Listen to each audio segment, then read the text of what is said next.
Hello everyone, good afternoon. Welcome to your first orientation session. कैसे हैं आप लोग? Just looking at the participants to join. सब लोग ज्वाइन कर लें तो थोड़ा स्टार्ट किया जाए बातचीत.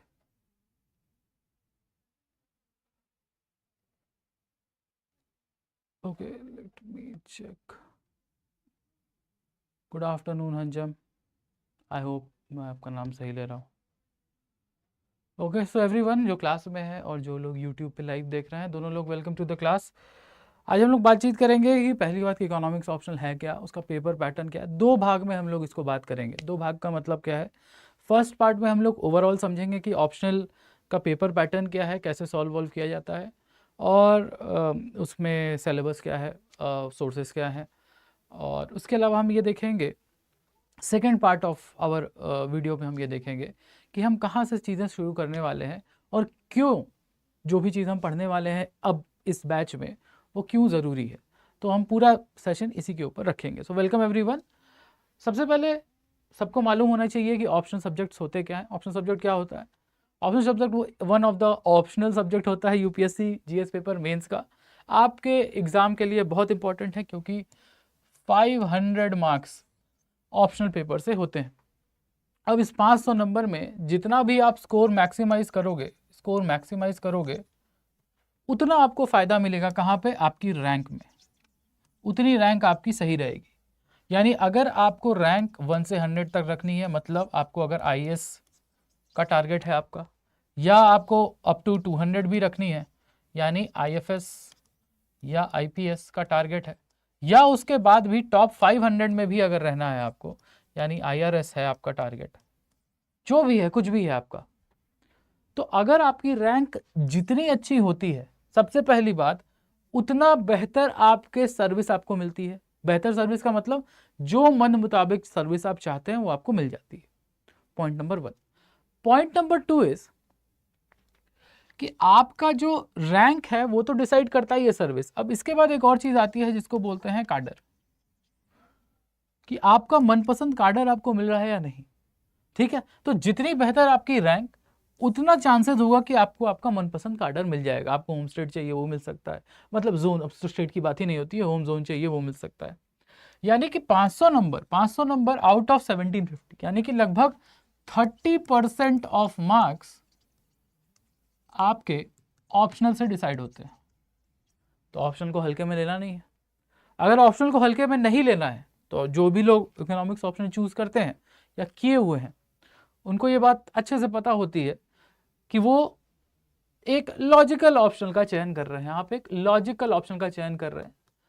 तो बेसिक सी बात यह है कि इसमें आपको कुछ चीजें याद करनी पड़ सकती हैं, बट हेलो मुनेश, बट आपको याद करना और रटने में फर्क है. याद करने का मतलब क्या है अभी हम लोग ये सब चीजें आगे समझेंगे, बट लॉजिक के साथ अगर आप चीजें माइंड मैप करके याद कर सके यानी रिवाइज कर सके और रिवाइज करने से आपको चीजें रिमेंबर हो जाए, ये ज़्यादा अच्छा है, या आप रटते जा रहे हैं वो ज़्यादा अच्छा है. तो अगर आप लॉजिकल ब्रेन वाले हैं, एनालिटिकल सोचते हैं, चीज़ों को अप्लाई करना समझते हैं, तो ये ऑप्शनल आपके लिए है. अगर ऑप्शनल आपके लिए है तो ये ऑप्शनल कहता है कि हम लगभग 290 मार्क्स का आपको मीडियन स्कोर के आसपास दिखाई देगा. यानी अगर आप अच्छे स्टूडेंट हैं, आप भले साइंस बैकग्राउंड से हैं, मैथ्स बैकग्राउंड से हैं, इंजीनियरिंग बैकग्राउंड से, टेक्नोलॉजी बैकग्राउंड से हैं, यानी बेसिकली स्टेम बैकग्राउंड से अगर आप हैं, या फिर आप इकोनॉमिक्स बैकग्राउंड से हैं, तो इन दोनों लोगों के लिए इकोनॉमिक्स एक बहुत ही अच्छा ऑप्शनल बनता है. तो अच्छा ऑप्शनल बनता है तो हमको ये समझना होगा कि इसको टैगल कैसे करते हैं. यानी कि हमको समझना है कि ये पेपर पैटर्न क्या है. तो अगर हम समझते हैं कि एक इकोनॉमिक्स ऑप्शनल है और पर से एनी ऑप्शनल है, इकोनॉमिक्स ऑप्शनल है जो कि 500 मार्क्स का है, ठीक है, और ये मेंस का पेपर है, ये भी पता. यानी अगर ऑप्शनल है तो आपको लिखना ही है, और mains is the game of writing, तो आपको लिखना है. जितना आप लिखने का प्रैक्टिस करेंगे उतना सुखी रहेंगे. तो अगर सुखी रहना है तो लिखो. लिखो का मतलब क्या है? लिखो का मतलब ये है कि जो आपका पेपर 1 है, अभी हम ये भी बात करेंगे, और एक है आपका पेपर 2. दो ही पेपर हैं. पेपर 1 भी 250 मार्क्स का और पेपर 2 भी 250 मार्क्स का. तब पेपर पैटर्न डिस्कस कर लेते हैं, यानी दोनों पेपर सेम ही पैटर्न यूज करता है। तो let's discuss the paper pattern. तो दोनों पेपर में दो सेक्शंस होते हैं, चाहे ये वाला पेपर ले लो चाहे ये वाला पेपर ले लो, दोनों में दो सेक्शन होते हैं, एक सुबह होता है एक शाम को होता है, 3-3 घंटे का दोनों पेपर होता है, सेक्शन ए और सेक्शन बी। ठीक, सेक्शन ए में आपको 4 सवाल होते हैं, 1, 2, 3 एंड 4। सेक्शन बी में भी 4 सवाल होते हैं, 5, 6, 7, 8।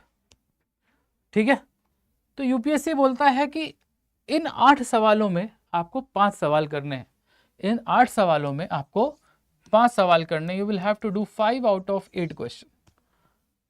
लेकिन यूपीएससी ये भी बोलता है कि इसमें कुछ कंडीशन है, जो 5 सवाल आप करेंगे उसमें कुछ कंडीशन है। वो कंडीशन क्या है? कंडीशन ये है कि जो आपका पहला वाला क्वेश्चन है, यानी ये वाला, ये the first question and the 5th question, यानी सेक्शन ए का पहला क्वेश्चन और सेक्शन बी का पहला क्वेश्चन, ये आपके लिए कंपलसरी है, ये करना ही करना है। यानी 100 मार्क्स का पेपर आपका कंपलसरी है। ये 50 नंबर का होता है, ये भी 50 नंबर का होता है। इसके बीच में कैसे डिवीजन होता है हम उसकी भी बात करेंगे अभी। ये है कंपलसरी 100 नंबर का पेपर। तो क्या एक ही क्वेश्चन आएगा? तो जवाब है बिल्कुल जी नहीं। फर्स्ट क्वेश्चन और 5th क्वेश्चन को सब डिवाइड किया जाता है। It look something like this.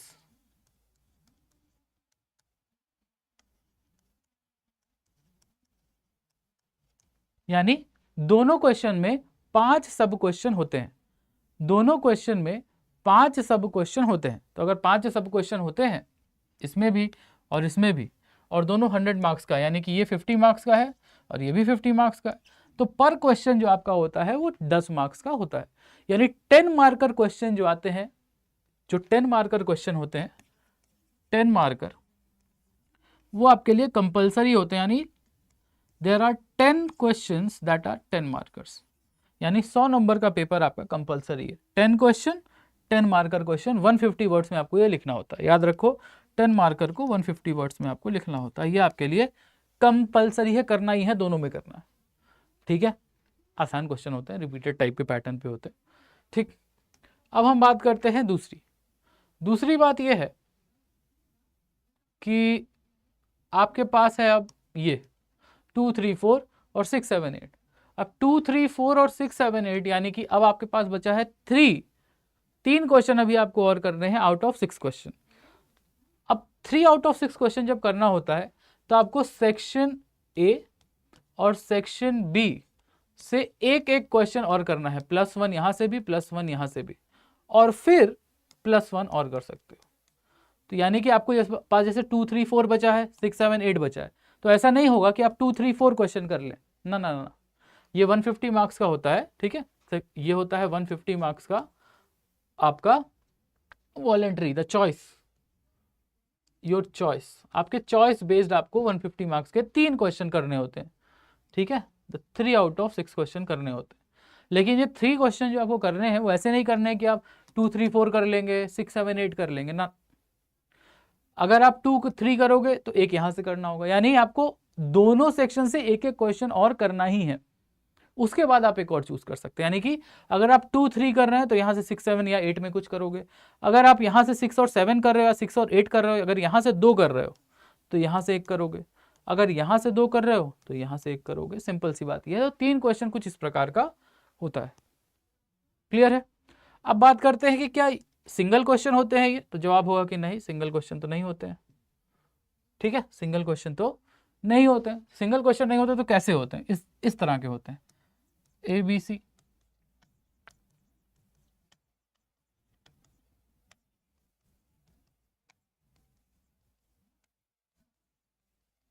ठीक है, इस तरह के क्वेश्चन होते हैं। एक क्वेश्चन का लगभग 3 सब पार्ट होता है। मोस्टली ये जो सब पार्ट्स हैं उसका जो डिवीजन होता है वो इस तरह का होता है, 15 marks plus 15 marks plus 20 marks, यानी हर क्वेश्चन आपका 50-50 नंबर का है। ठीक है, हर क्वेश्चन आपका 50-50 नंबर का होता है। ठीक है, टोटल मिला के आपको 5 क्वेश्चन करने हैं, यानी कि आपको 250 नंबर का पेपर करना है। सिंपल सी बात। तो अगर 15-15 20 मार्क्स का पेपर है, जनरली इसमें भी सब डिवीजन हो जाता है, बट ऐसा ही पेपर आता है, 15-15 20 और 10 नंबर वाले कंपलसरी। ठीक है, तो इस तरह का पेपर आता है। तो अगर आप टोटल नंबर ऑफ क्वेश्चंस जोड़ो, यानी 8 क्वेश्चन तो हैं आपके पास, 8 में आपको 5 करना, ये तो आपको समझ में आ गया, ये तो ऑफिशियल यूपीएससी सिलेबस में लिखा ही हुआ है, तो सब कोई पढ़ ही लेता है। बट इसमें एक चीज एनालाइज करो, हर क्वेश्चन में सब क्वेश्चन है, हर क्वेश्चन में सब क्वेश्चन है। तो अगर आप सारे सब क्वेश्चन को जोड़ोगे, सारे के सारे सब क्वेश्चंस को जोड़ोगे, तो आपको समझ में आएगा कि हर पेपर से अराउंड 28 सब क्वेश्चंस आते हैं। ठीक है, थोड़ा ज्यादा ही होता है, 28 ज्यादा, चाहे यहां से ले लो चाहे आप यहां से ले लो, हर पेपर में लगभग 28 क्वेश्चन आते हैं। मतलब क्वेश्चन को अगर आप सब क्वेश्चंस में बांट दो तो 28 क्वेश्चन आते हैं। ठीक है, अब सोचो हर साल आपको 28 क्वेश्चन हर पेपर से पूछा जा रहा है, हर साल आपको 28 क्वेश्चन हर पेपर से पूछा जा रहा है। तो अगर आपको थोड़ा सा भी समझ में आ रहा है ये कनेक्शन ये है, ठीक है, ये कनेक्शन ये है कि 28 क्वेश्चन यहां पे है, 28 क्वेश्चन यहां पे है हर साल। यानी कि अगर आप 10 ईयर पेपर लगा लेते हो, 10 ईयर पीवाईक्यू लगा लेते हो मतलब प्रैक्टिस कर लेते हो, तो आपको लगभग 280 से 300 क्वेश्चन पर पेपर का क्या हो जाएगा, राइटिंग प्रैक्टिस प्लस अंडरस्टैंडिंग आपकी बन जाएगी। यानी कि पीवाईक्यू आपको यहां पे आपके ऑप्शनल, ना सिर्फ ऑप्शनल बल्कि जीएस का पार्ट का भी सबसे महत्वपूर्ण साथी दिखाई देगा। तो अगर हम इस बात को याद रखें, आई होप आपको पेपर पैटर्न समझ में आ गया होगा, आई होप ये आपको पेपर पैटर्न समझ में आ गया होगा। क्लियर है, आगे बढ़ा जाए। तो अगर हम यहां से ये बात निकाल रहे हैं कि पेपर पैटर्न से हमको समझ में आ रहा है कि 28 क्वेश्चन पर ईयर आ रहा है, यानी अगर हम 10 ईयर पीवाईक्यू ले लें, 10 ईयर पीवाईक्यू, तो लगभग 280 से 300 क्वेश्चन पर पेपर हमको मिल जाएगा। पर पेपर 300 क्वेश्चन पर पेपर, हर दिन एक क्वेश्चन भी लिखोगे तो लगभग एक साल में तुम्हारा इकोनॉमिक्स ऑप्शनल का पूरा पीवाईक्यू खत्म हो जाएगा। फिर उस पीवाईक्यू से तुम रिवाइज भी कर सकते हो, but I will not suggest to do that. कम से कम 5 आंसर लिखना। ऐसा भी नहीं है कि आप आंसर लिखें कब, आंसर तो तब लिखोगे ना जब अंडरस्टैंडिंग होगी। तो कोई भी सब्जेक्ट आप पहली बार पढ़ेंगे, कई लोग होंगे जो साइंस इंजीनियरिंग मैथमेटिक्स बैकग्राउंड से होंगे, जो हो सकता है इकोनॉमिक्स ना पढ़े हो क्लास 10th के बाद, ठीक है, उनके लिए भी सपोर्ट है, बट लेट्स से, ठीक है। तो अब सबको नहीं पता कि इकोनॉमिक्स होता क्या, जिनका बैकग्राउंड है उनके लिए तो ठीक है। तो अगर आप 10 ईयर पीवाईक्यू करते हो तो आपको 300 क्वेश्चन पर पेपर मिलता है, which is a very good question, and that is the theme of our classes. क्या थीम है भाई? देखो बहुत ही सिंपल है इकोनॉमिक्स के साथ चक्कर यह है कि एक सिलेबस दिया हुआ है जो यूपीएससी बनाता है, और ये सिलेबस जो है बड़ा ओपन एंडेड सा होता है, बहुत ही ओपन एंडेड। तो अब इस सिलेबस को हम समझे कैसे, और ये सिर्फ हम ऑप्शनल के लिए बता रहे हैं, बट ये यूपीएससी के हर लेवल पे एप्लीकेबल है, हर लेवल पे। तो हम इसको समझे कैसे, इसको हम समझते हैं पीवाईक्यू से। यानी कि जो 10 साल का पीवाईक्यू है, ये एक्चुअली में इंटरप्रेटर ऑफ सिलेबस है। जो लोग ये बात नहीं समझते हैं यूपीएससी में प्रॉब्लम करते हैं उनके साथ, ठीक है। तो अगर हम पीवाईक्यूज को समझ लें और सिलेबस को पीवाईक्यू से मैप कर लें, और फिर इस सिलेबस का यूज करके हम एक बढ़िया सा क्लास नोट्स बना लें यूजिंग गुड सोर्सेज,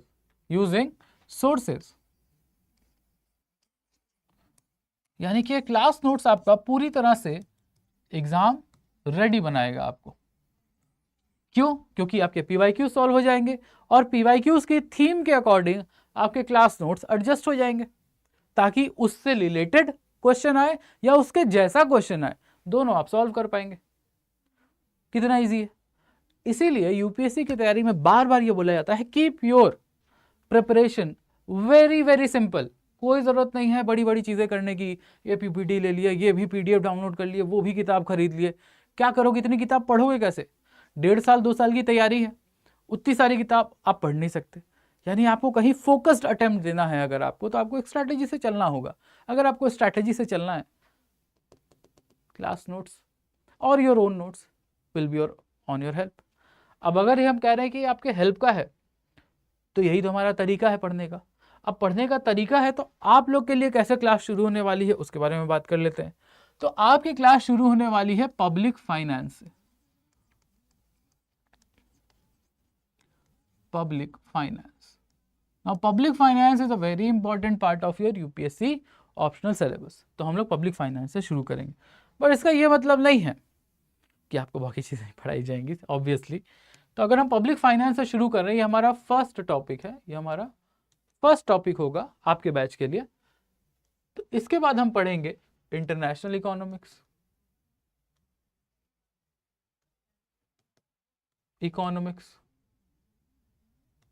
देन हम लोग पढ़ेंगे ग्रोथ एंड डेवलपमेंट,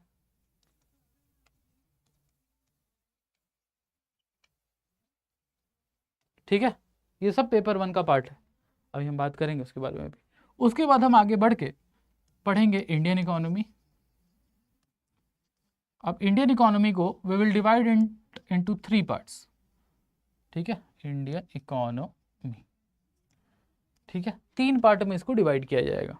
3 पार्ट क्या है, एक है प्री 1947, एक है पोस्ट 1947 और एक है पोस्ट 1990 रिफॉर्म्स। इस 3 भाग में हम इसको डिवाइड करते हैं, ठीक है। तो इंडियन इकोनॉमी हम लोग ऐसे ही पढ़ेंगे, यानी कि पोस्ट 1990, पोस्ट 1947 एंड 1947 से लेके 1990 तक, एक्चुअली 1991 तक, बट चलो 1990 लिख दिया तो ठीक। यानी पोस्ट एलपीजी रिफॉर्म एक तरह से हमें पढ़ना है, पोस्ट, अरे sorry, this is not post 1947, this is pre 1947, यानी कि प्री इंडिपेंडेंस हमें पढ़ना है, इंडिपेंडेंस से पहले वाली चीज़, यानी कि बेसिकली ब्रिटिश राज पढ़ना, ऐसा नहीं है कि और भी कुछ है, ब्रिटिश राज पढ़ना है। और बड़ा ही सिंपल 4, 5, 6 फिक्स टॉपिक है जो प्री 1947 से आपको क्वेश्चन में आता है, वही रिपीट करते रहते हैं घुमा घुमा के। तो आप PYQ देखेंगे आपको समझ में आ जाएगा कि यही करते हैं। उसके बाद आता है 1947 से 1990 तक, यानी कि पोस्ट इंडिपेंडेंस, ठीक है। बेसिकली इसका थीम क्या है, सेंट्रलाइज्ड प्लानिंग। इस पूरे टॉपिक का थीम है सेंट्रलाइज्ड प्लानिंग। उस प्लानिंग की वजह से क्या अच्छा हुआ, क्या बुरा हुआ, एग्रीकल्चर में क्या अच्छा हुआ, इंडस्ट्री में क्या अच्छा हुआ, स्मॉल स्केल अच्छा हुआ, लार्ज स्केल अच्छा हुआ, MRTP एक्ट आया, FCRA का क्या हुआ, इस सब के बारे में पढ़ना है। Plus very very important, industrial policy resolutions के बारे में पढ़ना है कि इंडस्ट्रियल पॉलिसी इंडिया की कैसे डेवलप हुई। तो पोस्ट इंडिपेंडेंस वाला जो पार्ट है हमारा, वो बेसिकली सेंट्रलाइज प्लानिंग के अराउंड घूमता है। सेंट्रलाइज प्लानिंग की वजह से क्या हुआ, क्या हो सकता था, क्यों नहीं हुआ, वो सब। Post reforms, we know that, ये भी हमारी इकोनॉमिक हिस्ट्री हो गई। तो 2-3 सवाल पक्के हो जाते हैं कि न्यू इकोनॉमिक पॉलिसी के बारे में पूछ लो, न्यू इंडस्ट्रियल पॉलिसी के बारे में पूछ लो।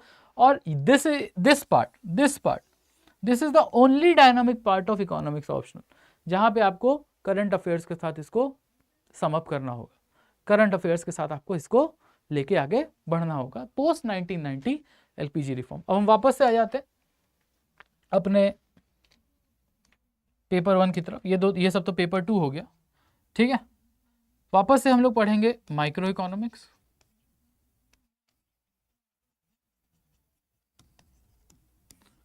Then macro, and then money and banking,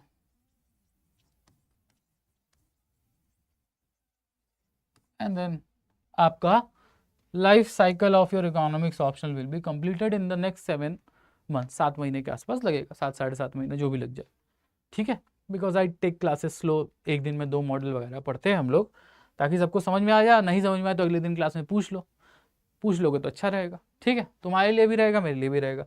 तो ये आपका इकोनॉमिक्स ऑप्शनल का लाइफ साइकिल। इसमें एक और चीज़ हम नोट कर देते हैं कि ये वाला जो पार्ट है, ये वाला part, this is the paper 2 part, ये आपका पेपर 2 का पार्ट है। बाकी सब पेपर 1 है, यानी कि ये सब आपकी कोर इकोनॉमिक थ्योरीज है। बट कोर इकोनॉमिक थ्योरीज है, इसका ये मतलब नहीं है कि इसका एप्लीकेशन ना होगा। अब पब्लिक फाइनेंस अगर तुम पढ़ोगे तो पब्लिक फाइनेंस में क्या पढ़ोगे, पब्लिक फाइनेंस में पढ़ोगे बजटिंग, पब्लिक फाइनेंस में पढ़ोगे टैक्सेस, क्यों लगते हैं टैक्सेस, कितने तरह के होते हैं टैक्सेस, प्रोग्रेसिव टैक्सेशन क्या होता है, रिग्रेसिव क्या होता है, क्या इंपैक्ट डालता है, मार्जिनल इनकम पे टैक्स लगना चाहिए, टोटल इनकम पे टैक्स लगना चाहिए, प्रोपोर्शनल और प्रोग्रेसिव इनकम टैक्स में क्या अंतर है। तो जब इतना टैक्सेशन और बजट पढ़ रहे हो तो ऑब्वियसली पब्लिक फाइनेंस का एक रिलेशन इंडियन इकोनॉमी से तो रहेगा ही। अब आप इंटरनेशनल इकोनॉमिक्स की थ्योरी पढ़ रहे हो, इंटरनेशनल इकोनॉमिक्स की थ्योरी पढ़ रहे हो, और अगर ये थ्योरी पढ़ के तुम इंडियन इकोनॉमी का ट्रेड अप्रोच समझते हो और उसको एक्सप्लेन कर सकते हो अपने कॉपी में, तो क्या तुम्हें नंबर नहीं मिलेगा? इसीलिए पेपर 2 में भी अगर किसी ऑप्शन में सबसे ज़्यादा नंबर आता है तो वो यही है, बशर्ते कि आप अपनी थ्योरी यानी अपने ज्ञान का सही जगह उपयोग कर सकें, पेपर 1 में भी उपयोग कर सकें। और ये सब चीज़ें हम लोग क्लास में सीखते हैं विथ एग्जाम्पल्स। ठीक, बात आती है ग्रोथ एंड डेवलपमेंट की। नाउ ये जो ग्रोथ एंड डेवलपमेंट है, the easy part of paper 1 है, लो हैंगिंग फ्रूट है। बहुत सारे क्वेश्चन आते हैं, लगभग 7-8 क्वेश्चन हर साल आते हैं इससे पेपर 1 में। और अब क्योंकि environment has become a hot topic, तो इन्वायरमेंट से रिलेटेड क्वेश्चंस काफ़ी आ जाते हैं। दो क्वेश्चन 8 में से 2-3 क्वेश्चन आपको दिखाई दे जाएंगे ग्रोथ एंड डेवलपमेंट में। Now this is a low hanging fruit और बहुत नंबर आपको देके जाएगा, बशर्ते आप सही से फोकस करके इसको पढ़ें। ठीक, अब ये इंडियन इकोनॉमी है, ये तो आपका थ्योरी ही पार्ट है, इसमें आप कोई मॉडल आपको पढ़ना नहीं है। अब पोस्ट इंडिपेंडेंस या प्री लिबरल एलपीजी रिफॉर्म्स की अगर आप बात करोगे तो उसमें आपको इकोनॉमी कैसे आगे बढ़ी, क्या है आईपीआर्स और ये सब पढ़ना है। प्री 1947 ब्रिटिश राज के बारे में पढ़ना है, क्यों किए, क्या किए। अब इसमें ब्रिटिश राज वाले में बस आपको कंट्रेरियन व्यूज़ पढ़ने हैं। व्यूज़ क्या होते हैं कि भाई नेशनलिस्ट व्यूज़ क्या थे, रिफॉर्मिस्ट व्यूज़ क्या थे और ब्रिटिश स्कॉलर्स के व्यूज़ क्या हैं। 3 तरह के व्यूज़ होंगे कि भाई ट्रेन बनी, अगर भारत में अगर रेलवे आई तो उस रेलवे के आने से ब्रिटिशर्स बोलेंगे कि देखो हम तो तुम्हारा विकास किए, इंडियंस बोलेंगे कि तुम ट्रेन लेके आए और उस ट्रेन के आने बाद से यहाँ पे फेमिन्स बढ़ गए, भूखमरी बढ़ गई, तो क्या फ़ायदा हुआ उस ट्रेन का। ट्रेन तो तुमने ऐसी लगाई बस कि तुमको रॉ मटेरियल सीधे मुंबई के पोर्ट पहुंचा सको, कलकत्ता के पोर्ट पे पहुंचा सको, ताकि उठा के तुम ब्रिटेन की इंडस्ट्रीज को फीड कर सको।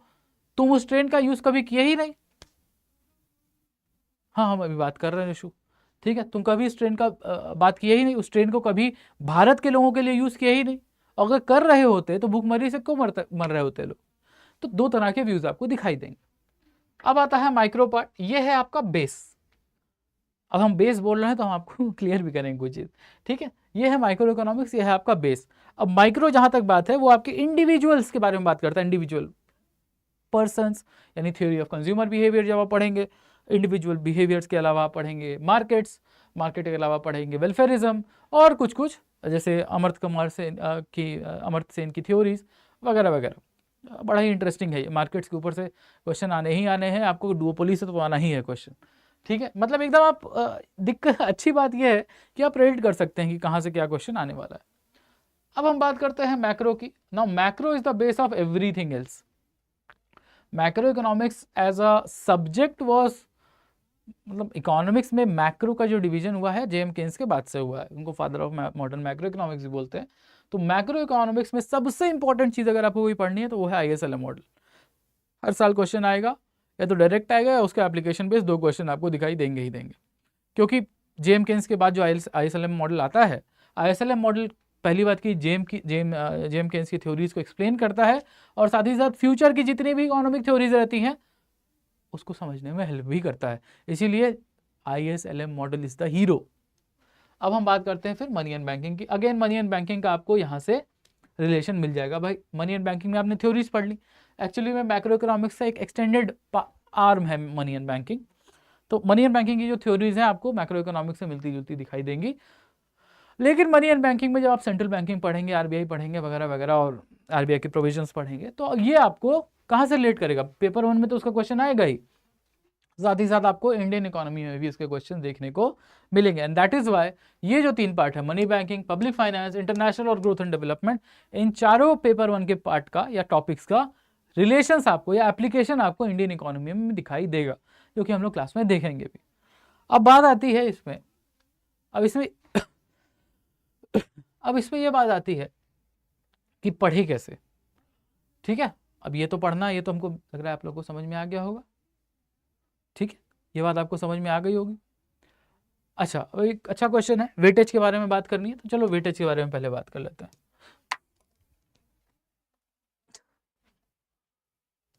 तो पेपर 2 में वेटेज बताना ज़्यादा आसान है, सीधी सी बात है। सीधी सी बात इसलिए है क्योंकि इंडियन इकोनॉमी जो पोस्ट एलपीजी रिफॉर्म है, इससे सबसे ज़्यादा क्वेश्चन आते हैं, अराउंड 55% ऑफ द क्वेश्चन, तो कभी कभी 60 भी हो जाएगा। 55% क्वेश्चन जो आते हैं वो आपको इंडियन इकोनॉमी पोस्ट 1990 से आते हैं, ठीक है। यहाँ से आपको प्री 1947 से आपको 15% दिखाई देंगे। मुश्किल से 5 क्वेश्चन वो 10 नंबर वाले में पूछ देते हैं ये लोग, कभी कभी ज़्यादा पूछ देंगे, बट वही 5-6 टॉपिक है जिसपे घूमते रहते हैं। रेलवे क्यों बना, और ये काउंसिल बिल क्या होता था, इस सब के ऊपर, ड्रेन ऑफ वेल्थ क्या है, यही यहाँ पे घूमना है।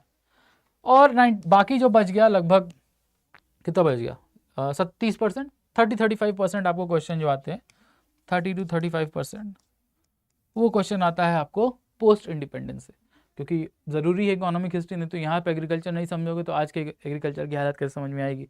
कंपैरिजन करना होगा आपको, कई बार इंटर रिलेटेड टॉपिक्स होते हैं जनरली, तो यहाँ पे अगर आप समझोगे तो आपको यहाँ पे अप्लाई कर पाओगे कि पहले एग्रीकल्चर कैसा था या पहले इंडस्ट्री कैसी थी। जैसे उस टाइम पे 1980 में भी हमारा इंडस्ट्रियल ग्रोथ जो था उसमें मैन्युफैक्चरिंग का पार्ट 17% था, आज भी 17% है। तो क्या ग्रोथ हुई है एब्सोल्यूट नंबर में? Yes. As a part of economy? No. तो ये सब चीज़ें आपको रिलेट करनी होंगी, ठीक है। अब बात आती है पेपर 1 की। अब पेपर 1 में थोड़ा बुद्धिमान हो गए हैं ये लोग, टफ क्वेश्चन नहीं देते। अब इकोनॉमिक्स ऑप्शनल में टफ क्वेश्चन नहीं देते हैं, चलो लेंदी क्वेश्चन देते हैं वो नहीं देंगे, लेकिन इंटर रिलेटेड टॉपिक्स पे क्वेश्चन देंगे। फॉर एग्जाम्पल आप कोई चीज माइक्रो में पढ़ोगे, जैसे माइक्रो में आपने पढ़ा मार्केट, मार्केट में भी आपने पढ़ा मोनोपोली। अब इस मोनोपोली का कॉन्सेप्ट आपको पूछ देंगे पब्लिक फाइनेंस में, क्या कर देंगे, टैक्सेशन का क्वेश्चन डाल देंगे कि मोनोपोली है, टैक्स लग रहा है, अब उस टैक्स की वजह से लॉस क्या होगा, डेड वेट लॉस या वेलफेयर लॉस क्या होगा, इस टाइप का क्वेश्चन। तो इसीलिए बाइफरकेट करना थोड़ा मुश्किल है, बट स्टिल सबसे ज्यादा वेटेज अगर किसी क्वेश्चन मतलब वेटेज, अब वेटेज और भी क्यों नहीं बताया जा सकता, इसलिए नहीं बताया जा सकता क्योंकि ऑप्शनल पेपर में आप क्वेश्चन चूज कर सकते हैं, बट टोटल 28 क्वेश्चन अगर मान लो आ रहे हैं, मान लेते हैं कि टोटल 28 क्वेश्चन है, सब क्वेश्चन मिला विला के 28 क्वेश्चन आते हैं, तो 28 क्वेश्चन में सबसे ज्यादा क्वेश्चन अगर आपको दिखाई देंगे तो macro, money banking and public finance को एक साथ कर लो, उससे मिलेंगे, फिर माइक्रो से मिलेंगे, फिर आपको ग्रोथ एंड डेवलपमेंट से मिलेंगे, एंड देन इंटरनेशनल से मिलेंगे। एंड आई होप कि इंटरनेशनल का वेटेज इस साल बढ़ सकता है, इस साल बढ़ेगा, अगले साल, अभी आप लोग इस साल तो पेपर दे नहीं रहे, अगले साल वो फिर से वहीं पे नॉर्मलाइज हो जाएगा, क्योंकि इंटरनेशनल चारों तरफ इंटरनेशनल ट्रेड इकोनॉमिक्स के ऊपर इतनी चर्चा होती है कि थोड़ा बहुत इसका वेटेज बढ़ना लाजमी है, बट ओवरऑल चीज़ें स्टेबलाइज रहती हैं। जैसे ग्रोथ एंड डेवलपमेंट है तो घूम फिर के इससे 7-8 क्वेश्चन आ जाते हैं, 6 से 8 क्वेश्चन आ जाते हैं इससे, इस टॉपिक से, छोटे छोटे आएंगे, सिंपल सिंपल आएंगे, बट अगर आप रेगुलर एविड रीडर नहीं है, जैसे आप मंथली मैगजीन नहीं पढ़ते या एडिटोरियल्स नहीं पढ़ते, तो इसमें थोड़ा प्रॉब्लम आ सकती है, क्योंकि इन्वायरमेंट के ऊपर तो हमेशा ही बात होती है, ग्रोथ नंबर्स के ऊपर हमेशा ही बात होती है, पर कैपिटा कैसे बढ़ाएं इसके ऊपर बात होती है, तो ग्रोथ एंड डेवलपमेंट में आपको वही पढ़ना है, ठीक है। तो दिस इज द वेटेज। अब वेटेज बताना मुश्किल इसलिए हो जाता है क्योंकि 28 क्वेश्चन में आप मुश्किल से 19 क्वेश्चन करते हैं। अब आपके लिए अलग वेटेज होगा, हो सकता है कि आप मैक्रो आपको ज़्यादा अच्छी लगती है तो आप मैक्रो से ज़्यादा क्वेश्चन कर लें, बट अगर ओवरऑल देखें तो macro, money banking, public finance सबसे ज़्यादा हैवी, उसके बाद micro, growth and development, and then international, this is the order, ठीक है, क्लियर। अब बात आती है कि ये तो पढ़ रहे हैं, अच्छी बात है, पढ़ें कैसे, हाउ टू रीड। तो आप क्लास का हिस्सा हैं तो मुबारक हो, आपको थोड़ा आसान हो जाएगा पढ़ाई करना, क्योंकि we will keep things very simple, simple things give results, simple things give results, ठीक है। बहुत लोगों को मतलब आप सुने ही होंगे कि ऑनलाइन पढ़ाई करते हो, दिन भर स्क्रीन में देखते हो, काम नहीं हो सकता, ये वो फलानी बात। तो इसके पीछे एक वजह है, इसके पीछे वजह है लैक ऑफ, अगर आप ऑनलाइन क्लास ले रहे हो इसके पीछे एक वजह है, बार बार ये लोग क्यों बोलते हैं कि दिक्कत हो सकती है, नहीं पढ़ते हैं लोग, ये है वो है, लैक ऑफ अटेंशन।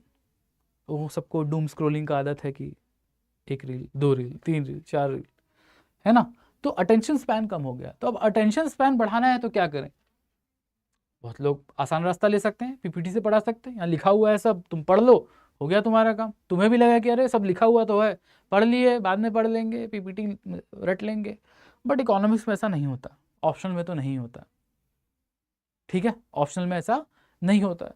ऑप्शनल में ऐसा नहीं होता है तो क्या करें, क्योंकि इकोनॉमिक्स ऑप्शनल है, थोड़ा सा सिंपल है, थोड़ा सा लॉजिकल है, तो जब आप लॉजिकल थिंकिंग करते हैं या ग्राफ्स बनाते हैं तो आपको हाथ से ही बनाना है, उसमें आपको कोई पीपीटी हेल्प नहीं करेगा, and that is why our class is very simple. जैसे ऑफलाइन क्लासेस होती हैं जिसमें बच्चों का अटेंशन बना रहता है, यहाँ भी हम लोग वही करते हैं, to improve attention span plus retention, कि आप क्लास से क्या सीख के जा रहे हैं। आई डोंट यूज स्लाइड्स, क्या जरूरत नहीं, क्या जरूरत है, ठीक है। Instead of this we practice. अब by the term we I mean me and you, ठीक है। अब प्रैक्टिस का क्या मतलब है, प्रैक्टिस ऐसे है कि we do discussions on topic, हम डिस्कस करेंगे, जो भी टॉपिक है उसको डिस्कस करेंगे, ठीक है।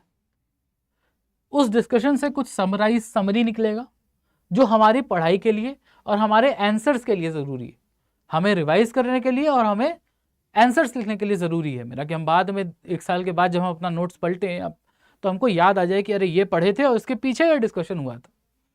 तो इस डिस्कशन से हम लोग नोट्स बनाएंगे, we will create class notes and this will be your holy grail, this will be your source, this will be your source, ये आपका सोर्स रहेगा। क्लास नोट्स बनाएंगे, ये आपका सोर्स रहेगा। अब ये क्लास नोट्स क्यों इतने इंपॉर्टेंट हैं? Why are these class notes important?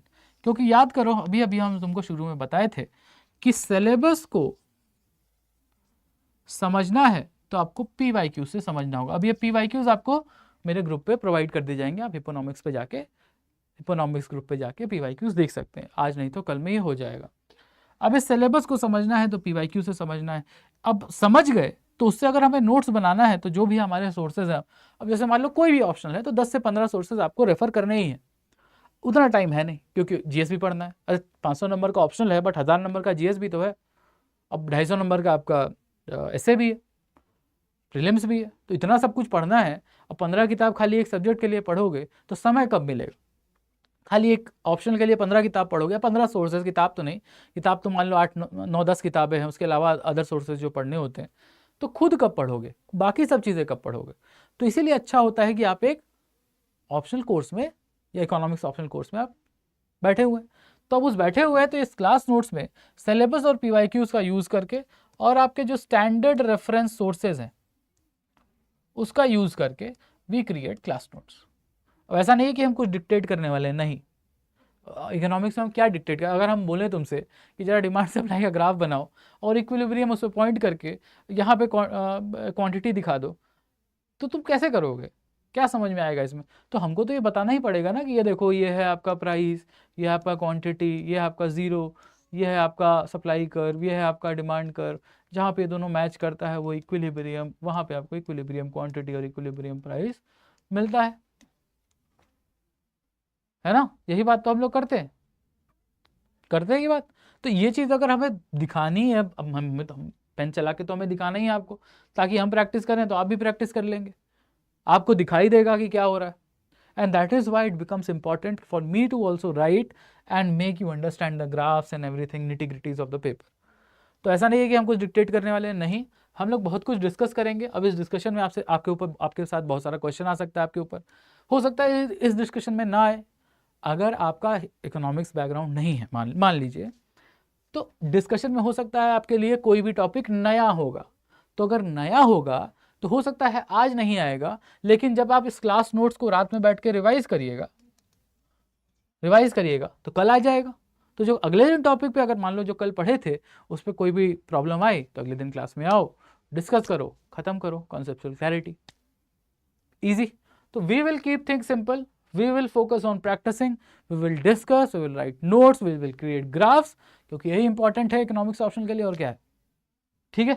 तो अगर ये इंपॉर्टेंट है आपके लिए, क्लास नोट्स में आपके लिए class notes, sources, topic, discussion, ये सब इंपॉर्टेंट है, तो इसमें एक और चीज़ खासकर उनके लिए जो इकोनॉमिक्स बैकग्राउंड से नहीं है, मान लो जिनका मैथ्स से बैकग्राउंड, जिनका साइंस से बैकग्राउंड, ये वो, बट वहाँ तक पहुँचने से पहले लेट मी गिव यू अ थोड़ा सा नमक शमक डाल देते हैं हम लोग। नमक शमक डालने का मतलब यह है कि मेंस है आपका, mains is a game of writing, और आपने लिया है इकोनॉमिक्स ऑप्शन, तो इसके पहले बेनिफिट देख लो क्या है। तो जो भी तुम पढ़ोगे पेपर 1, पेपर 2, जो भी, उसका एप्लीकेशन आप GS paper 3, GS paper 2, parts of GS paper 2, GS paper 3 तो है ही आपका इकोनॉमिक्स, एग्रीकल्चर, ये सब, और ऐसे में यूज़ कर सकते हो, ठीक है, इकोनॉमिक्स ऑप्शनल को। अब ये हुई एक बात, बट एक और इंपॉर्टेंट बात है जो लोग ध्यान नहीं देते, वो है प्रीलिम्स। प्रीलिम्स में 2 पेपर होता है, पेपर 1 और पेपर 2। पेपर 2 है आपका CSAT, इस पर अभी हम आते हैं। और पेपर 1 में आपको, अगर आप कायदे से एनालाइज किए हो गए पेपर, तो हर साल लगभग 20 से 25 question economics and applied economics से आते हैं। यानी एक इकोनॉमिक्स ऑप्शनल आपको मेंस के पेपर्स पे, आपको प्रीलिम्स के पेपर में अपने ओवरलैप होने की वजह से हेल्प करेगा कि आपकी जो पढ़ाई लिखाई है वो ज़्यादा कंसंट्रेटेड रहेगी। पेपर 2 की अगर बात करें, क्योंकि हम बार बार बोलते हैं कि इकोनॉमिक्स ऑप्शनल एक लॉजिकल ऑप्शनल है, तो आपका जो ब्रेन है वो सोचना शुरू करता है चीज़ों को, and that's how it helps in CSAT. जहाँ भी आपको लॉजिक डेरिवेशन आएगा, जैसे मान लो जो आपको आता है ना सी सेट में, क्या आता है, मैथ्स आता है, रीजनिंग आता है। रीजनिंग क्या है, लॉजिक है। अगर आप मैथ्स जो सी सेट लेवल की मैथ्स होती है उसको भी अगर आप लॉजिक से सॉल्व करने की कोशिश करोगे तो वो भी हो जाएगी। तो क्योंकि लॉजिकल ऑप्शनल है तो आपको सी सेट के लॉजिक्स डेवलप करने में भी ज़्यादा हेल्पफुल रहेगा। यानी एक ऑप्शनल वो क्या होता है, वही है ना कि एक तीर से कई सारे निशाने आप मार सकते हैं। इकोनॉमिक्स ऑप्शनल आपके लिए ये अच्छा है। अब बात है कि अगर इतना अच्छा है तो क्या करें ऐसा, अगर ये इतना अच्छा है तो क्या करें ऐसा कि हमारा जो इकोनॉमिक्स ऑप्शनल है वो हर जगह हम उसको अप्लाई कर सकें। और उसका सिर्फ एक ही तरीका है और वो है रिवीजन। आप जितना रिवीजन करेंगे उतना आपके लिए फ़ायदेमंद होगा, क्योंकि ये ऑप्शन रटने वालों के लिए है ही नहीं। तो अगर आप रटने वाले आदमी व्यक्ति नहीं हैं तो आपको रिवीजन ही करना पड़ेगा, और कोई तरीका नहीं है कि आप चीज़ों को होल्ड कर सकें दिमाग में। कुछ भी कर लो तुम, क्योंकि मेरा देखो बैकग्राउंड थोड़ा मैथ्स वैथ्स वाला रहा है, बाद में इकोनॉमिक्स वाला भी हो गया है, तो हमको यह मालूम है कि आप प्रैक्टिस करेंगे तभी चीज़ें आएंगी। रट आप सकते नहीं हैं, रट नहीं सकते तो करें क्या। तो देखो इसीलिए जो हमारा कोर्स स्ट्रक्चर है वो यही है कि हम क्लास नोट्स लिखते हैं। हम उम्मीद करते हैं इस क्लास नोट से आप डेली रिवीजन करेंगे। ठीक है, अब ये डेली रिवीजन करने में आपको 1.5 घंटे से ज़्यादा टाइम नहीं लगेगा अगर आप दोबारा वीडियो नहीं देखना है तो। क्योंकि मेरा सजेशन है कि क्लास में आप अटेंटिव रहिए, जो भी क्वेश्चन पूछना है आप पूछिए। ठीक है, डेली रिवीजन जो आप कर रहे हो वो अपने नोट्स से करो।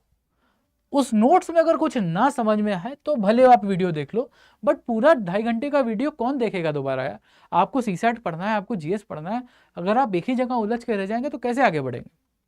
तो ज़रूरी ये है कि जो क्लास नोट्स हम बनाएं उससे रिवीजन करो, ताकि इन दोनों से अगर आप रिवाइज करोगे तो डेली आपकी अंडरस्टैंडिंग और रिटेंशन दोनों बढ़ेगा। आपका रिटेंशन बढ़ेगा, आपकी अंडरस्टैंडिंग बढ़ेगी। हो सकता है आप कहीं फंसो, आप फंसोगे तो आप उसको प्रैक्टिस करोगे। तो इन 3 चीज़ों की वजह से आपको इकोनॉमिक्स में पर डे जो मार्जिनल गेन्स होगा, अगर आप ये सिंपल स्ट्रैटेजी फॉलो करोगे तो पर डे जो आपको मार्जिनल गेन्स होगा, आपके ऑप्शनल में कह लो, आपके जीएस में कह लो, सिर्फ ये स्ट्रैटेजी से, ठीक है, वो अनइमेजिनेबल होगा by the time you come to the exam. ठीक है, उसके अलावा हम क्या करते हैं, कई बार कई सारे टॉपिक्स होते हैं जिसके मल्टीपल इटरेशंस हो सकते हैं। अब वो मल्टीपल इटरेशंस अगर हो सकते हैं तो आपको कुछ ना कुछ छोटे मोटे होमवर्क हम देते रहते हैं। इस होमवर्क से आपकी डेली प्रैक्टिस होती है, डेली प्रैक्टिस होती है, यानी आपकी बेसिक अंडरस्टैंडिंग बेहतर होती है। देखो अल्टीमेट टारगेट ये है कि आपकी अंडरस्टैंडिंग ऐसी रहे कि 1 साल के बाद जब पेपर देने जाओ तो भी तुमको याद रहे कि अरे जब हम किए थे तो आंख बंद करके हम वो ग्राफ बना सकते हैं, आंख बंद करके। इतनी प्रैक्टिस होनी चाहिए। ठीक है, इसीलिए जो काम आप 1.5 घंटे में अपने क्लास नोट्स और खुद से रफ वर्क करके कर सकते हो, क्या जरूरत है उसके लिए रटने की। ठीक, उसके बाद आपके पास है पीवाईक्यूज। तो जैसे मान लो हम पब्लिक फाइनेंस शुरू करने वाले, हम लोग पब्लिक फाइनेंस शुरू करेंगे। ठीक है, अब ये जो पब्लिक फाइनेंस हम शुरू करेंगे इसको खत्म करने में लगभग 20 क्लास लगेंगी, मतलब लगभग मान लो 20 से 25 क्लास। उसके बाद आप ये पीवाईक्यूज उठाएंगे और अपने आंसर्स लिखने की कोशिश करेंगे, आप अपने आंसर राइटिंग करने की कोशिश करेंगे। अब बात यह है कि कैसे करेंगे। जो आप आंसर राइटिंग करना, उसमें फोकस कहाँ करना है आपको। जब आप फर्स्ट टाइम पीवाईक्यू कर रहे हो तो फोकस आपका होना चाहिए आंसर की स्ट्रक्चरिंग के ऊपर, कंटेंट के ऊपर नहीं, स्ट्रक्चरिंग के ऊपर। कंटेंट तो आपको आपके नोट्स में मिला ही हुआ है, नोट्स खोलो, उससे रिलेटेड जो पीवाईक्यू है वो करना शुरू करो। आंसर की स्ट्रक्चरिंग पे ध्यान दो। कौन सा स्ट्रक्चरिंग है, वही आंसर का स्ट्रक्चरिंग भी आपका सिंपल है। क्या है, इंट्रो, बॉडी और कंक्लूजन, यही तो है। इंट्रो और कंक्लूजन एकदम धाकड़ होना चाहिए। क्यों होना चाहिए, क्योंकि इंट्रो के लिए हम जानते हैं first impression is the last impression, और कंक्लूजन के लिए हम जानते हैं all is well that ends well. हम ये दोनों चीज़ें जानते हैं। अगर हम जानते हैं तो हमको, अगर हम स्वागत अच्छा करेंगे एग्जामिनर का और उनको सी ऑफ भी अच्छा करेंगे कि कंक्लूजन हम अच्छा लिख देंगे, तो हमारा नंबर ज़्यादा बेहतर होगा। बाकी जो कंटेंट वाला पार्ट है वो तो हम नोट्स में सीखते ही रहते हैं। और ये आपको एज अ स्टूडेंट आपका इंट्रो और आपकी कंक्लूजन आपका यूएसपी होता है, ये आपको मार्क्स दिलाता है। और इंट्रो कंक्लूजन आप जितना बेहतर कर लो, वो सिर्फ ऐसा नहीं है कि ऑप्शनल में काम आने वाला है ना, जीएस पेपर मेंस में भी काम आएगा, मेंस के जीएस पेपर में काम आएगा, दोनों में काम आएगा, तो इस बात का ध्यान रखो। और last but not the least वो है कि आपका test series. This test series is available, will be available to you post prelims. Post prelims जो भी आप प्रीलिम्स निकालने, मतलब जो भी अगला प्रीलिम्स आप देंगे उसके बाद आपको ये अवेलेबल हो जाएगा, सो दैट यू गेट दैट जो आपका बीच का समय है प्रीलिम्स टू मेंस का, ताकि आप रिवाइज करें अपने नोट्स को और टेस्ट सीरीज का यूज़ करके क्या करें, अप्लाई करें अपने नोट्स को। ठीक है, और by the time you give the test series, अगर आप ये सिंपल चीज़ें फॉलो करोगे, सिंपल मार्जिनल इंप्रूवमेंट्स करोगे, कोई बड़ी चीज़ नहीं बोल रहे हैं, सिंपल मार्जिनल इंप्रूवमेंट्स करोगे, आपका result by the time you write the test series you will be 95 to 100% ready for the optional plus जो भी ओवरलैपिंग एग्जाम्स। इतना आसान है ये। बट बात वही है कि आप स्टूडेंट के साथ दिक्कत क्या होती है कि वो लोग लोड करते जाते हैं कि अरे आज नहीं पढ़ेंगे, कल पढ़ेंगे, परसों पढ़ लेंगे, 800 दिन के बाद पढ़ लेंगे, एग्ज़ाम से पहले पढ़ लेंगे। तो बैचलर्स में चल सकता है, मास्टर्स में चल सकता है, यूपीएससी में नहीं चल सकता ये वाला अप्रोच। आई होप आपको ये चीज़ें सिंपल रखना समझ में आ रहा होगा कि क्यों सिंपल रखना ज़रूरी है चीज़ें। अब उनके लिए अच्छी बात, क्योंकि आप हमारे साथ इकोनॉमिक्स ऑप्शनल में हैं, तो जिनका बैकग्राउंड नहीं है, जो जैसे मान लो जो साइंस बैकग्राउंड से हैं, मैथ्स बैकग्राउंड से हैं, ठीक है, टेक्नोलॉजी बैकग्राउंड से हैं, मैथ्स बैकग्राउंड मेडिकल बैकग्राउंड से, ठीक है, इंजीनियरिंग बैकग्राउंड से, जो भी है, ठीक है। तो अगर आप इस बैकग्राउंड से हैं तो हो सकता है इकोनॉमिक्स आप लास्ट क्लास 10th में पढ़े होंगे, ठीक, या फिर आप इको बैकग्राउंड से हैं, या आप कॉमर्स बैकग्राउंड से हैं, या आप किसी और ह्यूमैनिटी सब्जेक्ट से हैं, ठीक है। जनरली ये जो ऊपर वाला पार्ट है वो इकोनॉमिक्स ऑप्शन लेना पसंद करता है, तो उनका बैकग्राउंड होगा या थोड़ा वो साइंस मैथ्स बैकग्राउंड वाले होंगे। तो भी आई विल सजेस्ट कि बिफोर स्टार्टिंग द क्लास, ताकि आपका, देखो सबसे ज़रूरी है कि आप क्लास में आओ तो एक रिलेटेबिलिटी रहे, जो आप पढ़ रहे हैं आपको लगे कि हाँ कहीं देखे थे इसको। तो अगर आपको ये लगता है या आप पढ़े हो, बैकग्राउंड में हो, जो भी है, मेरा एक ही आह्वान है आप लोगों से कि एनसीईआरटी पढ़ लेना, क्लास 12th की माइक्रो, पहले मैक्रो पढ़ लेना, चलो प्लस माइक्रो, बहुत अच्छे से नहीं लिखे हुए हैं लोग, लेकिन ठीक ठाक है, काम कर देती है।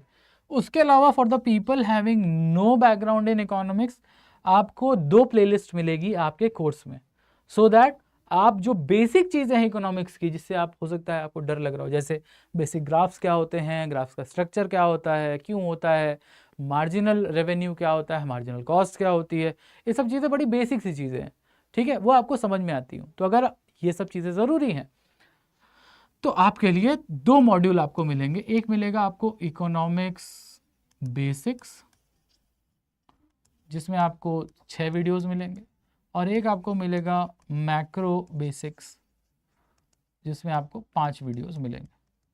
तो ये 11 वीडियोस, इससे आपको नोट्स बनाने की ज़रूरत नहीं है, आपके अंडरस्टैंडिंग के लिए। अगर आपको चाहिए कि हमको नोट्स बनाना है तो बना लेना, अच्छी बात है, लेकिन ये आपके बेसिक अंडरस्टैंडिंग को रिवाइव करने के लिए। तो जिनका बैकग्राउंड है, हो सकता है वो लोग भूल गए हो कुछ चीज़ें, तो यहाँ से रिवाइव हो जाएंगी, ठीक है। और जिनका बैकग्राउंड नहीं है उनको एक बैकग्राउंड मिल जाएगा कि भाई इकोनॉमिक्स में हमको पढ़ना क्या है, ग्राफ कैसे बनाना है, वगैरह वगैरह, क्योंकि ग्राफ ही बनाना मैथ्स में ज़्यादा है नहीं। अगर आप आईएएस की तैयारी नहीं कर रहे हैं तो मैथ्स नहीं है इसमें, तो एनसीईआरटी पढ़ लेना और ये देख लेना। अब ये वीडियोज़ आपको आज शाम या कल शाम तक आपके पोर्टल में अपलोड हो जाएंगे, तो जो भी लोग सब्सक्राइब किए हुए हो इकोनॉमिक्स ऑप्शन में, आपको ये मिल जाएगा। एनसीईआरटी आपको एनसीईआरटी के वेबसाइट पे मिल जाएगी। तो ये चीज़ें आपको कर लेनी है, ठीक है। क्योंकि हमारी जो मेन क्लास है I keep it 5 to 6 days, 5-6 दिन के बाद हम शुरू करते हैं। ऐसा नहीं है कि कल से शुरू कर देंगे, नहीं तो फिर ये कैसे तैयारी करोगे, फिर सबको दिक्कत होगी। तो आपके पास 5 से 6 दिन रहेंगे, आराम से इसको बिंज वॉच करो आराम से। अब हम ये पढ़ने के लिए बोल रहे हैं जो this should be a quick read, इसमें आपको कुछ समझना नहीं है, ऐसा नहीं है कि बहुत दिमाग लगाना है, just do a quick reading ऐसे कि हाँ ये पढ़ लिए, ये टेक्निकल टर्म है ये पढ़ लिए, ये पढ़ लिए। ऐसा नहीं है कि सब कुछ अंडरस्टैंड करना है, नहीं, हम लोग ये क्लास में करेंगे, बट थोड़ा बहुत आपके साथ एक वो टेक्निकल जार्गन्स आप समझ जाओ, उसके लिए ज़रूरी है कि ये बेसिक एनसीईआरटी और ये बेसिक आप देख लेना। 5-6 दिन के बाद हम लोग बात करेंगे। ये बेसिक्स के वीडियोस आपके पोर्टल पे आपको मिल जाएंगे, आपका जो भी आपका जो स्टडी IQ का पोर्टल है आपको वहाँ पे अपलोड कर दिए जाएंगे कल शाम तक, ठीक है। जैसे आज बोलेंगे तो कल शाम तक वो हो जाएगा, ठीक है।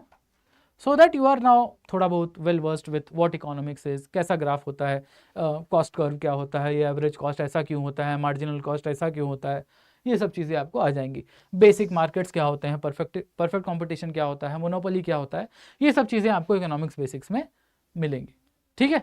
सो दैट आप इकोनॉमिक्स के प्रति जो आपका डर वर है वो थोड़ा दूर हो जाए, ठीक, ओके। हाँ ये ठीक है। तो हमने क्या क्या बात कर ली कि पढ़ना कैसे है, क्या पढ़ना है, क्या है पेपर स्ट्रक्चर, आपको सपोर्ट मिलेगा कि नहीं, बिल्कुल मिलेगा। अब आपको क्या करना है, आपको कुछ चीज़ें करनी है, वो है आपको करंट अफेयर्स पे फोकस, करंट अफेयर से फोकस। तो करंट अफेयर के लिए बड़ा ही सिंपल सा चीज़ है, अगर आपके पास मेंटरशिप बैच है, इकोनॉमिक्स ऑप्शनल की हम बात कर रहे हैं, तो मेंटरशिप में जो आपके मेंटर हैं आकाश सर, वो आपको रेगुलरली EPW के इंपॉर्टेंट आर्टिकल शेयर करते रहते हैं, वो पढ़ लेंगे आप। उसके अलावा न्यूज़पेपर एडिटोरियल पढ़ना सभी के लिए बहुत ज़रूरी है, अच्छे एडिटोरियल। अब वो आपके ऊपर है कि आप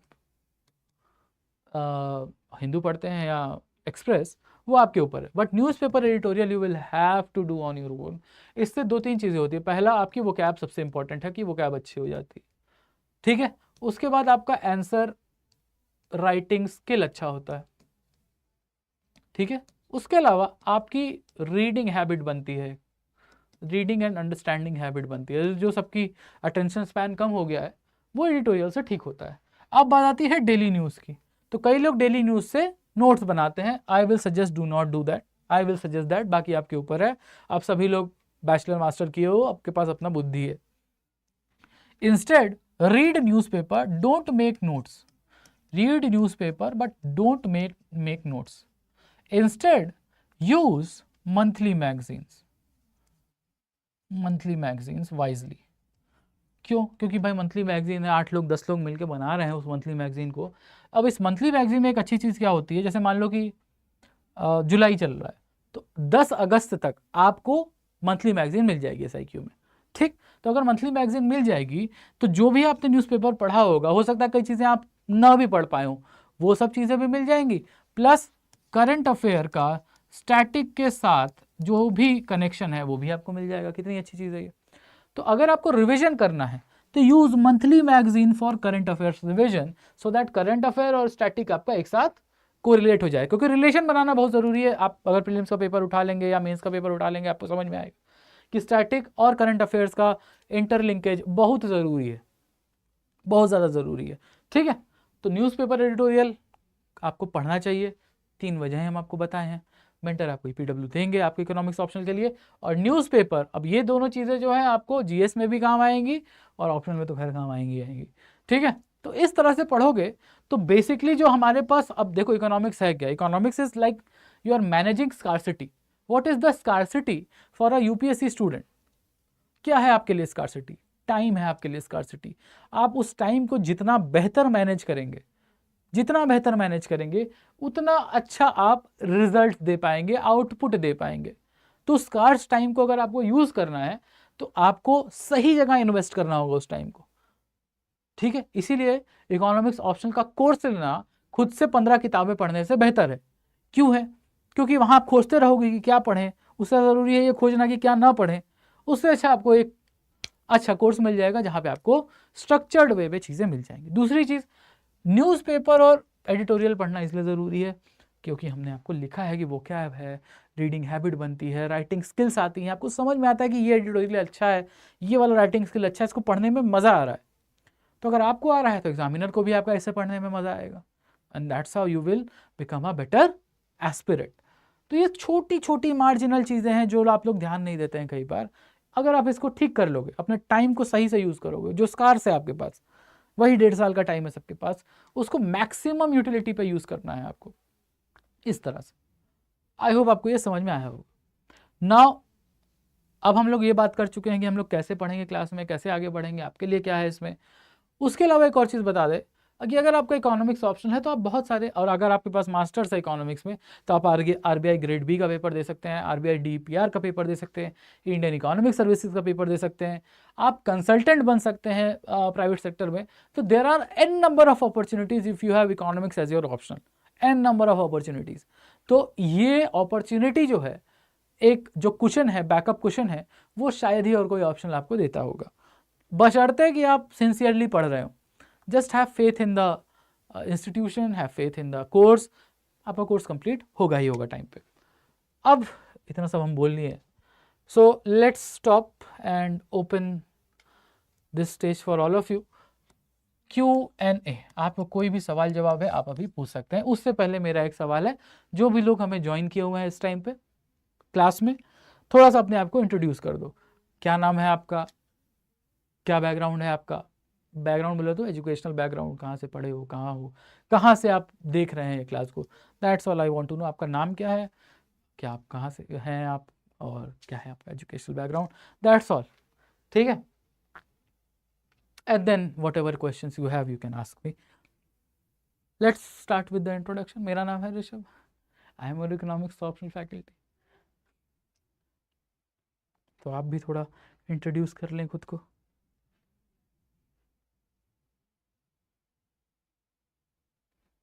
हेलो अंजम।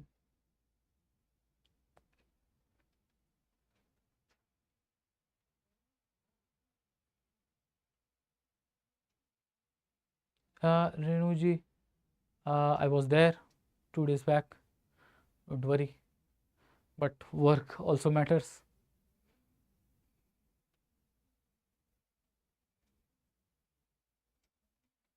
और कोई जो अपने चैट बॉक्स का इस्तेमाल कर रहा है, एक मिनट।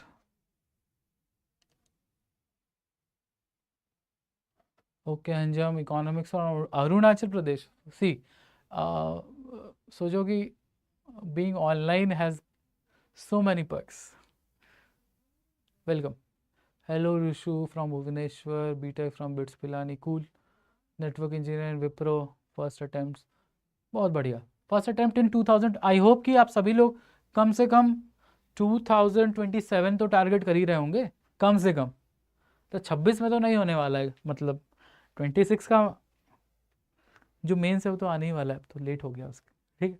तो कम से कम आप 2027 या 28 के ही अटेम्प्ट वाले होंगे, आई होप सो, ठीक है, सही है। तो अगर आप बीटेक के स्टूडेंट हैं तब तो यानी कि आपको थोड़ा सा बेसिक्स पे वीडियो देख लेनी होगी। और कोई है इधर? Wait, let me see on YouTube. Okay, hello Samlesh, economics, बढ़िया। I have done my high school from Bihar. सही है, सही है। और किसी का कोई सवाल? This Q&A is open for you also. कोई दिक्कत, परेशानी, समस्या, सवाल कुछ भी है तो बताओ।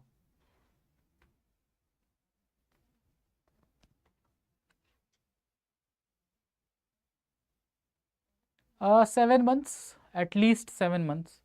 Wait,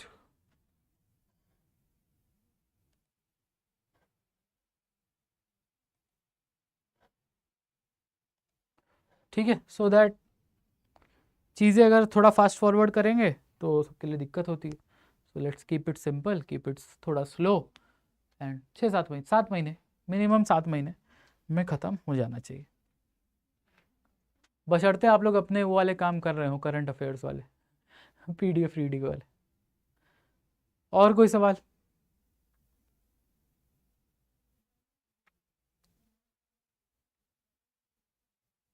Any more question?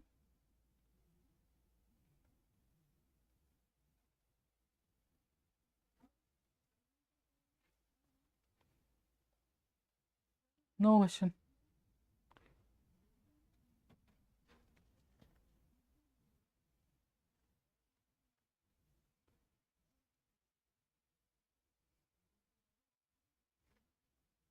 No question. Okay then. Let's wrap this up. Thank you everyone. Let's wrap this session up. इसको wrap up करते हैं. और आई होप कि आपको इकोनॉमिक्स और इकोनॉमिक्स ऑप्शन से जो डर है वो ख़त्म हुआ होगा, क्योंकि I have told you honestly everything that we do in the class, how we keep things simple. चीज़ें सिंपल होना बहुत ज़रूरी है ताकि सबके लिए वो सबका साथ सबका विकास होता रहे. ठीक है. Thank you everyone. Bye bye. Have a good day. Just wait.